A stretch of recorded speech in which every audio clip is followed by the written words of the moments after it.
is the podcast for Narrate Church. Narrate Church meets every Sunday at 9 and 11 a.m. at the Grand Street Theater in Helena, Montana. For more information, visit www.narratechurch.org. So some of you know that we sent my wife to Ecuador to kind of do some scouting out for us of some future stuff, and there's some really neat medical mission opportunities that are springing from that and a variety of things. But I talked to her last night, and she also talked to our kids, and my mom is in town as well, and she was explaining to Chase that part of what we're doing down there is this child sponsorship thing for severely disabled kids. And so Teresa had the privilege, I suppose, to meet and pick out, if you will, the kid that we're going to sponsor to provide services for. And she was telling Chase that, and when Chase got off the phone, he told my mom that, he said, yeah, my mom made us a new brother while she was down in Ecuador. So I take issue with that, but we'll talk later, I guess. Okay, so we're in this series called Mind, Heart, Soul, and if you've not been with us, about every 2 years, we have this bad idea of doing a 7-part series, and then we decide that it's a bad idea, and so we don't do them again, but we're in week 6 of this 7-part series called Mind, Heart, Soul.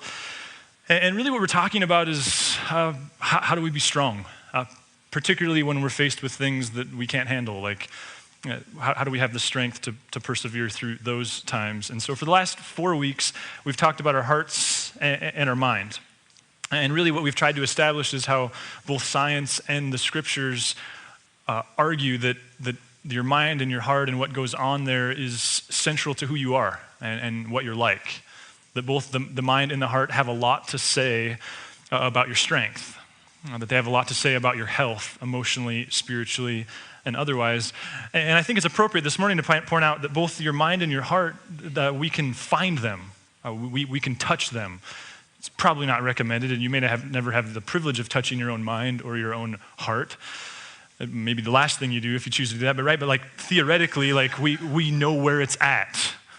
We know roughly how much it weighs. I mean, if we were going to cut you open, it's just Halloween, so we can get away with that, right? We could find it. We could see it.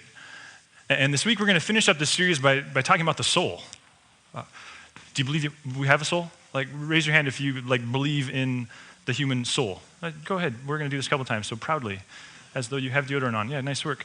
That would be pretty consistent with what I read in some studies this week, that they say that even among non-church-going people, 75% of Americans believe in the existence of a soul and even believe that the soul is somehow immortal beyond physical death.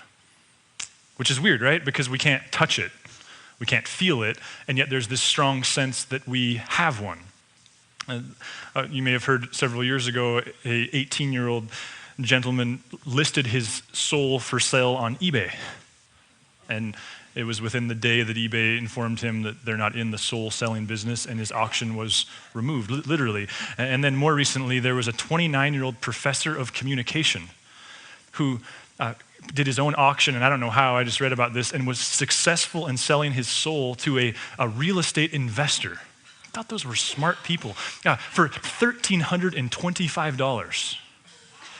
I think that's how I'm going to put my kids through college. So, I will arbitrarily sell you this. It's odd, right? Because we don't know where it is and even what it looks like and how much it weighs, and we can't touch it.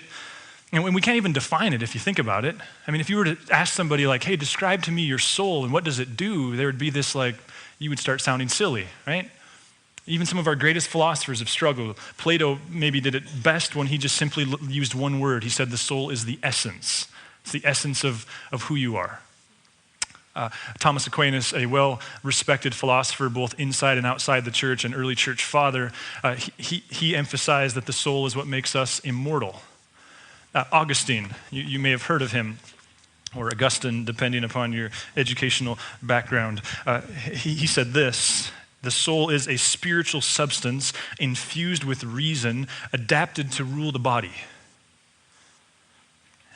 Right? Okay, you're losing me.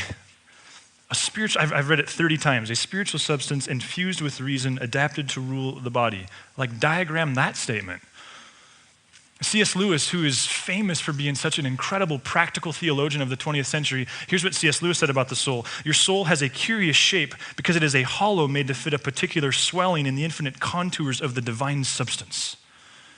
Now, if you can understand that statement, then I must apologize because I must sound like a kindergartner to you. And you will never be back here because I am not nearly this intelligent. Your soul has a curious shape because it is a hollow made to fit a particular swelling and the infinite contours of the divine substance. It would appear we can't even define it. And yet, the majority of us believe that we have one. Even non-Christ following people would echo the sentiment of the early scriptures when in Genesis we're told that God formed Adam and then breathed into him his breath and he became a living soul. There's this, we hold on to it. We believe it's the center of who we are, and yet it's a really hard thing to nail down, no pun intended. Ray Romano, you may have heard of him. He was in a popular sitcom called Everybody Loves Raymond. It aired for 9 years. At the end of the 9th season, in the last episode, or the filming of the last episode, they arranged for a Q&A session with the audience on hand. And he sat on a stool, presumably, and had this candid conversation.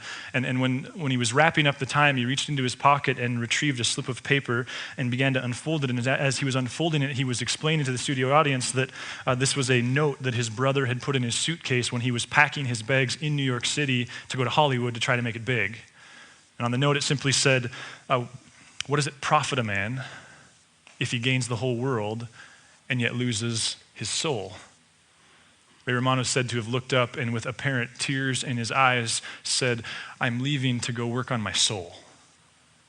I think there's this sense where we know we have one, we can't describe it, and yet we also understand it's at the center of what makes us strong. It's at the center of who we are. It's somehow deeply entwined with our character. This morning, the idea I want to drill down on, and I'm not sure how successfully I'm going to do so, I guess you get to be the judge of that, but is this idea of the importance of having a surrendered soul. A soul that has the ability to let go of having its own way. A soul who has the ability to embrace the tension of wants and a sovereign God and the mystery that comes with that. A soul that doesn't have to be sick when things aren't going your way, whether they're trivial and personal or profoundly important, and even focused on others in the world. It's a tricky thing, but it's kind of what I would like to explore. You may have heard this trick in parts of Africa and India where monkeys become a problem, which is hard for us to fathom. Like, we don't have monkeys, but we have box elder bugs, right? Anybody else? It must be like high season. I mean, I don't know if they come cyclically like bark pine beetles, but wow, they're everywhere. And I've learned that Sarah hates them, which is kind of fun knowledge to have. But in parts of the world where the monkeys become a problem, even with all of our contemporary technology, a still common way of trapping them is that they will take a gourd no larger than a basketball. They'll put a silver dollar-sized hole in that gourd, and then when they show up to trap the monkeys, they will hold the gourd over their head, much like Simba. And the point is, in a clearing, that all the monkeys around can see this gourd. You would then walk up to a tree, a banana tree, and you would pick a banana that's within arm's reach for you, so certainly is available to the monkeys. You'll pick the banana, hold them both above your head, and put the banana in the gourd. You then kind of hold the gourd above your head and retreat to a spot where you've already prepared half of a tethered device, a rope tied to a tree or something, and you complete that task by tying it to the gourd, and then you one more time kind of hold it out in front of you so all the monkeys can see it, and then you retreat. And what follows, once you go out of view and they're convinced that you're gone, is a bit of a race to the gourd. And the first monkey there, what do you suppose the first thing he does is? He tries to grab the banana. And what ensues is a bit of a fit because he can't get his fist out of the banana and he can't get the banana out with his fist clenched. And they say that a monkey will try that for some time before they eventually decide that they're going to carry the gourd off and they'll deal with it elsewhere. And then they hit the end of the tether. And then there's a fit that happens and, all kinds of screaming and just like a child, I suppose, or me, either one. This thing happens because they're not getting what they want. They're not getting their way. And they say, I've obviously never seen it, but even in 2012, what follows is that the person comes out of hiding with a net or a trap of some sort, that's unclear to me, and just simply traps the monkey. Now, granted, he's holding on to something that there's plenty of all around him. And yet he's got his mind set on having to have this thing to his own detriment. I think it's a glimpse of what happens to us when we have that white-knuckled grip on things, isn't it? It's symptomatic of what happens when we're that insistent. You've maybe heard or even read, there's countless studies and stories and even scriptures that speak to this idea that if you take two people or two families, both who make the exact same income, and if family A, say they make $50,000 and family B makes $50,000, if family A decides that they're going to be generous with their stuff, that they're not going to use it all on themselves, that they're going to set aside, say, 11%, and they're going to give that, whether that's to their favorite nonprofit or their favorite social entrepreneur, or maybe their Jesus-following people to their church. So they're giving a budgeted amount away. They're living on less than they make. And then you take family B who doesn't do this. Study after study, and if we pass the microphone around, experience after experience demonstrates that this family, this person, will actually feel more wealthy than that person. They'll be more content with what they have. They'll be generally happier in life. And this is true of someone who makes $30,000 or $300,000 or $3 million or $30 million. It's this principle. Well, what is it? There's another... I listened to a podcast, from HBR, and what this study, this Harvard Business Review, what HBR, they took a similar study, but they wanted to study time, and they wanted to see if this same principle fleshes it out with time, and so they took people who have comparable demands upon their time, comparable level of busyness, and they took one person who volunteers in some capacity somewhere and in some way to take some of their time and uses it on others, and another who does not. And you know what they found? Well, they found that that person who uses some of their time is actually more productive, less stressed, and generally enjoys their life more. What is that? Well, Jesus says it this way. And I think part of why I've so fallen in love with this idea of the reason I think science and sociology and psychology studies mirrors the scriptures or confirms the scriptures is because of statements like this. I mean, we're finding this, Harvard's finding this stuff out, and we're understanding these things, but then Jesus comes along and he says things like this. Whoever tries to keep their life will lose it, and whoever loses their life will preserve it. Now, you probably haven't had to be around church very long and you've heard that was a statement of Jesus. Here's something that I find fascinating, you may find trivial. You know, of all the things that you could list that Jesus said or did, you know, like his experience in the Garden of Gethsemane, or maybe his love the Lord your God with all your heart, soul, mind, and strength, or maybe Zacchaeus, the wee little man, whether they're stories or statements he made, what may shock you is that very few of those incidents can you find in all four of the Gospels. And so we have four Gospels. It's a genre unto itself, but even love the Lord your God with all your heart, strength, mind, you know what I'm trying to say, and your neighbor as yourself. Like, it's not in all the Gospels. Probably the most important thing Jesus ever said. You can't find it in all four. This idea of when you find your life, you lose it, and when you lose your life, you find it, it's in every Gospel. Now, the Gospels aren't biographies, and it's inaccurate to treat them as biographies. That's why there's such a gap in what we know about Jesus from birth to 30 years old. What they are men who are taking events from Jesus' life and telling a story to a particular context. And generally speaking, what they're doing is they're demonstrating Jesus to be Messiah. Interesting, isn't it? That the guy who said he came to give life, to show us how to be fully alive, to regain our full humanity, every one of the gospel writers went, oh man, we can't omit this. We gotta capture that Jesus says, hey, if you live self-absorbed, you're dead. And if you give some of yourself to others, you'll paradoxically be alive. Let's try it this way. There's that piece of paper that's been annoying you and you're hoping that I'm not asking you to vote for anything. Go ahead and grab that. What I'd like you to do is think of, sorry, I'm rushing. Just initials, but think of 10 people who you know pretty well. It'd probably be more helpful to your marriage if they're not on the list, but just for future reference, or if they're sitting next, but 10 people, just write their initials down, 10 people that you know just on that piece of paper.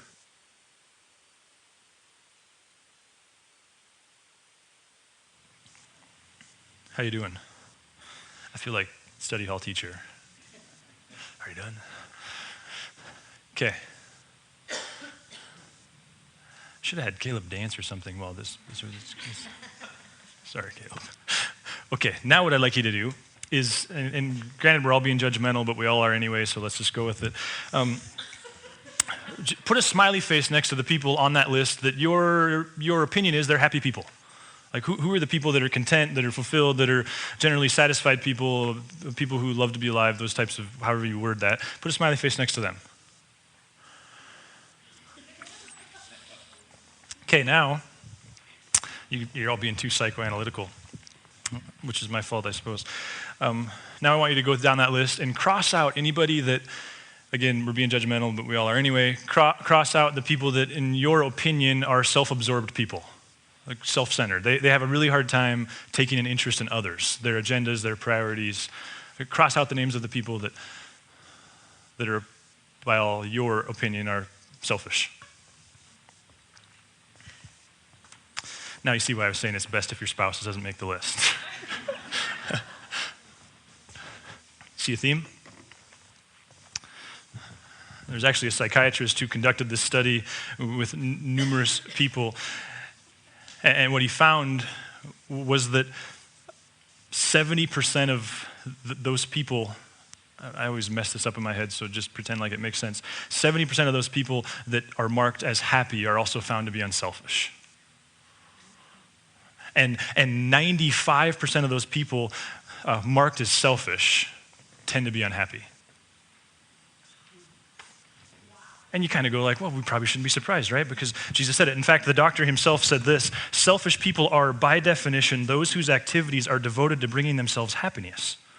Yet at least as judged by others, these selfish people are far less likely to be happy than those whose efforts are devoted to making others happy. There's this rabbi who said, hey, check this out. I'm here to teach you how to live, and that central to that is the cross, and central to that is trusting me in your decision-making and in your psyche, and here's where it starts. If you find your life, you lose it. And if you lose it, if it becomes about you, then you're in deep weeds. I find it fascinating. Now, here's the question. So why is it so hard?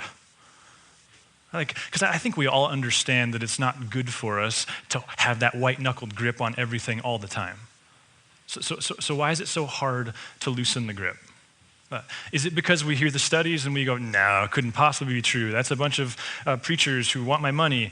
And to which I say, if that's your understanding of my motive, like give it to somewhere else. Burn it in the middle of the street. I don't think it matters. It's about not using all of it for yourself. Is it that we hear those studies about time and go, yeah, but those are people that aren't as busy as me? Is it that we hear Jesus' statement and we go, I mean, he was a rock star. He had a lot of things figured out. I even think he was God, but I think that might have been cultural. Like why? Why then is it so hard to flesh this out? Why is it so hard to loosen our grip? Why is it so hard to be well in this regard? Well, I don't know. I may be projecting, but I think it's because it's confusing. I think it's because it's confusing to know, when am I supposed to let go and when am I supposed to hold on tight? When is the character that God is asking me to live with a character that says persevere, don't take no for an answer, be tenacious? And when is the character that God celebrates the character that goes, God, this is your deal? Like we've all heard our friends say, well, just let go and let God. Okay, but could we admit that on an extreme level, like on a pendulum, like that can get really, really ugly on either side?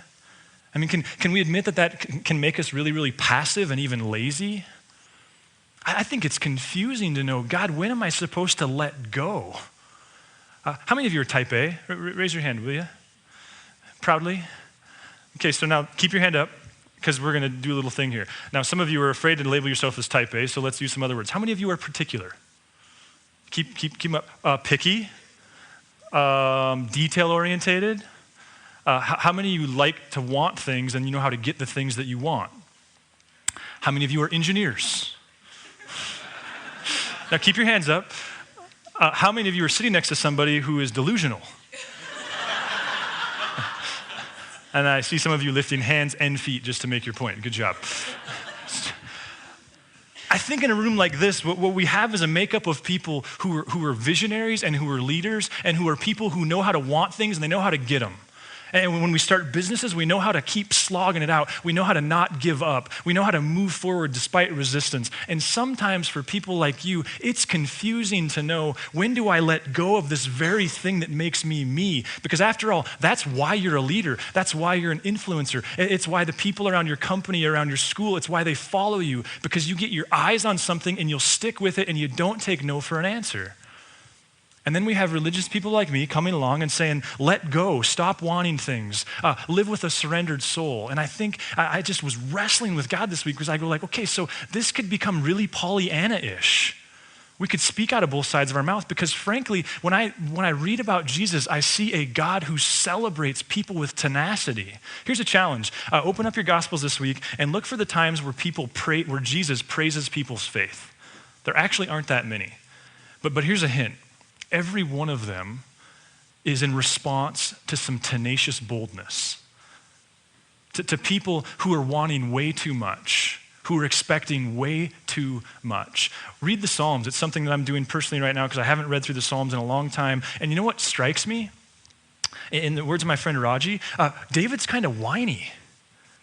And he's kind of whiny because he wants things. And he's constantly talking to God about the things he wants. And he's constantly like holding on to his hopes. And we tend to go like, yeah, but don't bother God with your trivial stuff. He tended to bother God with some trivial stuff. I think it's confusing. We have a theology built on a Jesus who says, be persevering. Some of my favorite quotes from this year, Jim Collins, who said, the signature of mediocrity is chronic inconsistency. Like type A's, they love that statement because it affirms tenacity. Or a more recent one that I really enjoy from Albert Einstein, who said, not to me personally because he's dead, but he said, it's not that I'm smarter than everyone else. It's that I stick with problems longer. See, for a type A person who echoes that sentiment, to tell them, like, just stop wanting things, it's counterproductive, it's confusing, it's frustrating. Heard a story of a gal who had her 5-year-old in a department store, and the 5-year-old daughter threw a fit to the extent because she wanted something and she was told no, and so she threw herself on the floor and was doing the whole deal. And the mom was just horrified, and there was a scene. And so in an act of, I think, prophetic genius, she threw herself on the floor and started kicking and screaming and carrying on next to her daughter. Not sure if parenting magazines would recommend it or not, but eventually her daughter noticed that it was making a scene and kind of pushed her and said, Mom, what are you doing? You're embarrassing me. To which she said, well, now you know how I feel. I think even the most insensitive type A's understand that there are times where our insistence on things going a certain way makes us ill. I think that's what we have to explore. You know what else I think makes it hard? Stepping away from the type A, tenacious type? I think justice makes it hard. I think a sense that people should get to live into their 80s and 90s and not die young makes it hard. I think a sense that like all the kids in the world should have enough to eat makes it hard. Now, I think a guy who really wanted to be married to her for the rest of his life, it's hard to let go of that. Like talking about your own self-absorption, okay, we can all go there pretty quickly. Talking about your own business dreams and your own ventures, we all understand that sometimes we're gonna have to let go of that too. But letting like pain, that's even more confusing. Now, I don't have a like bulleted how-to list, and I guess for whatever reason, I'm going to let you down in that regard. But here's what strikes me from the text: is as I look at the text, it strikes me that God doesn't expect for it to be easy. And if you look to Jesus, who was not only the author of our faith, but also we're told like we're able to look at him and understand who God is and what he's like, you see this fleshing itself out in Jesus' life. And I know it's a cliche example, but consider the garden. In the garden, and we'll just go with Mark's edition or version. In the garden, Jesus says, my soul is overwhelmed with sorrow to the point of death. In other words, I'm going to do the very thing that the world depends upon me doing, yet I'm having a hard time saying yes. It goes on, going a little farther, he fell to the ground and prayed that if possible, the hour might pass for him. Abba, Father, he said, everything's possible for you. Take this cup from me, yet not what I will, but what you will. There's the tension, right? Even the perfect Son of God didn't have this happy-go-lucky, like, oh, I don't want anything. When he was asked for his very life, he struggled to give it up, to loosen his grip. It reminds me of in Matthew 6 when the disciples asked Jesus, hey, how do we pray? Jesus says, our Father in heaven, hallowed be your name. Your kingdom come, your will be done on earth as it is in heaven. Which, as we explored this last August, is this reminder that prayer is first and foremost a surrendering, an acknowledging, Lord, your will, not mine. But for me, here's the takeaway in all this. It took Jesus all night to do that. Sometimes he prays, God, your will, and 2 seconds later, he seems to have his answer. Sometimes it took him all night to get to the point where he was willing to loosen his grip. Peter's got his own story. You may recall when Jesus is telling Peter, like, hey, I'm going to go die, and it's going to be a big deal. And Peter's like, well, where are you going? I'll go with you. And he's like, really? He's like, well, I'd even die for you, remember? And look at, skip to that next slide. Listen to Jesus' response to Peter. Really? Really? Like this junior high disgust. Really? You'll lay down your life for me? The truth is that before the rooster crows, you'll deny me 3 times. It's as if Jesus is saying, Peter, you underestimate just how hard it is to lay down your life, to loosen your grip. I think the good news is God doesn't expect it to be easy, but he does suggest that it's essential, that a surrendered soul really is a healthier soul. And I just want to point out, I know that sometimes this is impersonal to do it this way, but there's this, John, the author of John seems to be particularly interested in catching how Jesus was so aware of his need to surrender his will. Watch this. My food, said Jesus, is to do the will of him who sent me and to finish his work. So there's this loosening. By myself, I can do nothing. I judge only as I hear. My judgment is just, for I seek not to please myself, but him who sent me. In 6:38, for I have come down from heaven not to do my will, but the will of him who sent me. In 12:27, you were there quicker, but that's because you have technology. Now my soul is troubled, and what shall I say? Father, save me from this hour. No, it is for this very reason that I came to this hour. And even in 18:11, you see this surrendering dynamic. Jesus commanded Peter, put your sword away. Shall not drink the cup the Father has given me. I would argue there's this tension in Jesus' life where he wanted things and yet he struggled to surrender them. Maybe one way we could say it is that there's a really fine line between healthy surrender and unhealthy defeatism. There's a really fine line between letting go of the very things that are making us ill and we're throwing ourselves on the department floor, making a fool of ourselves. There's a fine line between that and being what one of my friends would call milquetoast and being all too quick to say, God, okay, God, whatever you want to do, your timing, all of those types of things, which may or may not come from a healthy place. There's a tension there. We talked last week about this tension between grace and truth. I would argue that there's a tension in the text between wanting and surrendering. And so the question becomes, so how do we resolve that? And I don't know that we do, but I do have an idea, though it's rather odd. So I was listening, or actually reading this week, a book in preparation for our next series, and it was talking about that in business science, there are these people from Harvard and Columbia. So before I tell you this, because it's going to sound completely crazy, could we just establish, like, these guys aren't from like Northwest, East, South Nazarene University. I mean, we're talking about these guys from Harvard and Columbia. What they're teaching now in their business schools is that there are postures that you can adopt. And there's postures that you can adopt that when you take on that posture, you actually infuse your body with testosterone. So like literally what they're saying, there are postures that if you stay in them long enough, you will have more testosterone in your body, which is the hormone that gives you strength and courage. It's your fight or flight hormone. There's also postures that you can knowingly or unknowingly adopt that when you assume them, they infuse your body with cortisol, which the doctors in the room could explain better, but it's the hormone that makes you feel weak and stressed and tired. It's the hormone you burn when you work out, so to speak. So there's postures that you can assume that fill you with testosterone. There's postures that you can assume that fill you with cortisol. You all want to know what the postures that fills you with testosterone is, right? So here we go. We've got a slide from Harvard itself. So there's 2 of them. The one with the feet on the desk, hand behind your head, They literally call it the I've got it made posture. So this isn't mad science, I'm telling you. What they're saying is, like, you assume that posture long enough, and you will literally give yourself a burst of testosterone. 17 minutes, they say, is the window. So you got a big meeting, get alone, put your feet on the desk, hand behind your head, you got 17 minutes of confidence. Just telling you what the boys at Harvard are saying. The weakening posture, hands crossed, shoulders slumped. Hands in your lap, shoulders slumped. They say, assume it long enough, and you'll feel as weak as you look. Now, what's the point? There's a posture that's in Scripture, and it's mostly forgotten, particularly by our streams of Christianity. And you can go back and you can read it in places, all over. The one that stands out to me is in 1 Kings, where the text says that God had set apart for himself, I believe it's 7,000 people who hadn't bent their knee or hadn't bowed down to Baal.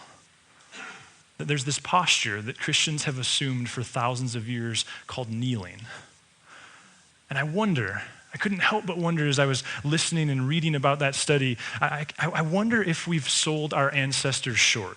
Because I don't know about you, when I hear about kneeling, I go, yeah, I mean, that was for this less intelligent culture from a less sophisticated time who, like, they didn't really understand that I can sit there with my cup in my lap and still pray just as well. I wonder if they actually knew something. I wonder if this gets at some of our own ethnic and cultural egotism. I wonder if the reason that it was such a central part, I wonder if the reason why many of the churches we were raised in had kneelers is because they understood something, that you could affect your emotional makeup by getting on your knees. I wonder if we don't resolve the tension, but we embrace it and we live in it. In fact, here's my challenge to you, and you can choose to go after it or not. I'm going to start it tomorrow, and you may even need to start a reminder on your phone. But what would happen to your ability to navigate the tension? What would happen if you literally did what most Christ-following people did up until about 100 years ago, and that was when your alarm went off or you got out of bed, you hit your knees, literally. And not to make yourself look spiritual in front of anybody, but in a moment of privacy that just physically established with God. God, I'm going to lead tenaciously. I've got these things I want. I've got these dreams, whether they're for your business or your leadership or your marriage. I've got this stuff that I'm going to go after, and I'm going to give it everything I've got. I'm leaving it all out on the field, and I'm not going to apologize for not taking no for an answer. And yet, God, I'm going to surrender. And I'm going to establish, like, ultimately your king. It's your timing. Your health is my health is your deal. I'm just, the embracing of both the tension and the tenacity. I wonder what would happen if we were to do that. Just my experiment for you. It also strikes me that for some of you, we're not just talking shop here. We're not just talking generic ideas. You're right in the middle of something. Whether it deals with a relationship or a job or a dream or your finances, the timing of something at work. There's something that you're extraordinarily confused whether or not you're supposed to continue to fight or you're supposed to loosen your grip. Which, by the way, is the brilliance of the Abraham Lincoln Monument, is it not? It's both. But maybe for you, this isn't just like academia, this is personal. God, it strikes me that being a Christ follower so clearly involves this tension between giving ourselves up to you and yet being strong, influential people in life and in leadership. And God, I'm praying for the leaders in the room, and they know that being a good leader involves persevering when everything else says quit. Would you give clarity to them? For the spouses in the room who are struggling with the timing and maybe even with marriages that are coming to an end and understanding what posture they're supposed to assume in that. Even for people, God, who are even contemplating following you, this recognition that we're desperate for your grace and saved by it, and yet we're also called to live bold lives for you. We love you, God, and this is our prayer to you. Amen. A couple things before you take off. If you do the kneel in the morning for a week thing, let me know how that goes. I'm just intrigued and curious and I'll let you know how mine goes too maybe someday, but I'd love to hear some feedback on that. And then if you'd like to jump in with the tech team as as Caleb talked about, don't forget info cards back there, or the app, or email. And then there's Guest Central. If you're a guest with us and intrigued, maybe even confused about the Narrate culture, there's some great people behind that table back there that would love to field any questions that you may have. Sure love you guys. See you next week, if not before. For more information on Narrate Church, visit www.narratechurch.org or download the mobile app, now available for iPhone and Android.